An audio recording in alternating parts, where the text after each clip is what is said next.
কি আপনাদের বাড়িতে ছোট বাচ্চা আছে তাই তো? আর সে কিছুই খেতে চায় না, সব সময় খাওয়া নিয়ে বায়না করে, তাই না? যান তাহলে চটজলদি এই খাবারটি বানিয়ে নিন। আশা করি আপনার বাচ্চার খুব পছন্দ হবে, অবশ্যই সে যদি ছোট বাচ্চা হয়। দেখুন আমি এখানে একটি কলাকে ছোট ছোট করে কেটে সেটিকে ভালো করে মিশিয়ে নিচ্ছি, ভালো করে চটকে এটাকে মেখে নিচ্ছি।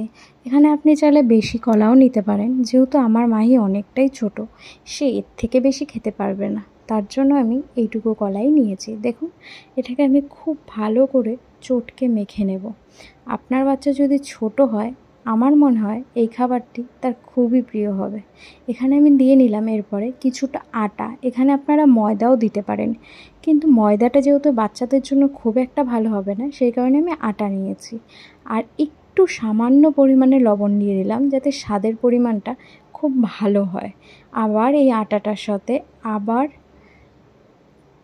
কলাটাকে খুব ভালো করে মিশিয়ে নিতে হবে, যাতে কলাটা কোনোভাবেই আস্ত আস্ত না থাকে, ভালো করে মিশে যায়। এরপর আমি এটাতে দিয়ে নেব সামান্য পরিমাণে দুধ। জল দেবেন না, দুধটা জলও দিতে পারেন, কিন্তু দুধটা দিলে স্বাদটা বেশি হবে। আবার দিয়ে দিলাম কিছুটা আটা, যেহেতু মিশ্রণটা পাতলা হয়ে গেছিলো, তাই আবার কিছুটা পরিমাণে আটা আমি দিয়ে দিলাম। আবারও বলছি, চাইলে আপনারা ময়দা দিতে পারেন, কিন্তু বাচ্চাদের জন্য আটাটাই ভালো হবে। এবার দিয়ে দিলাম একটু সামান্য পরিমাণে চিনি। আপনারা চিনিটা যতটা পারবেন অ্যাভয়েড করবেন, বাচ্চা মানুষ তো চিনিটা কম খাওয়াই ভালো। মাহি একটু মিষ্টি ভালোবাসে বলে সামান্য একটু পরিমাণে দিলাম।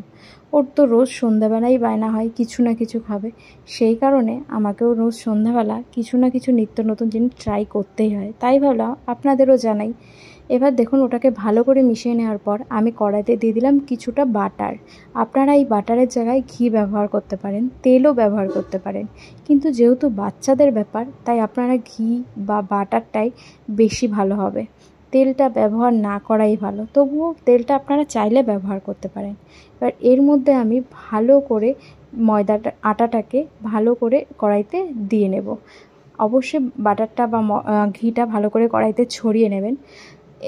আমার যেহেতু হাতে ফোন ধরে আমি ভিডিওটা করছি, একটু অসুবিধা হচ্ছে, আপনারা মানিয়ে নেবেন। দেখুন এটাকে উল্টানোর পরে কত সুন্দর হয়েছে। আর এখানে আমি ছোট ছোট টুকরো করে নিয়েছি এটা তৈরি হওয়ার পর, কারণ মাই তো আস্ত ছিঁড়ে ছিঁড়ে খেতে পারবে না, ছোট ছোট টুকরো করে দিলে ওর তুলতেও সুবিধা হবে, ওর খেতেও ভালো হবে। এবার দেখুন মাহি খেতেও বসে পড়েছে। আপনাদের কেমন লাগলো অবশ্যই জানাবেন, দেখা যাক আমাদের ম্যাডামের কেমন লাগে। আর অবশ্যই আপনার বাচ্চাকে বাড়িতে বানিয়ে দেবেন, আশা করি আপনার বাচ্চার খুবই ভালো লাগবে। ধন্যবাদ।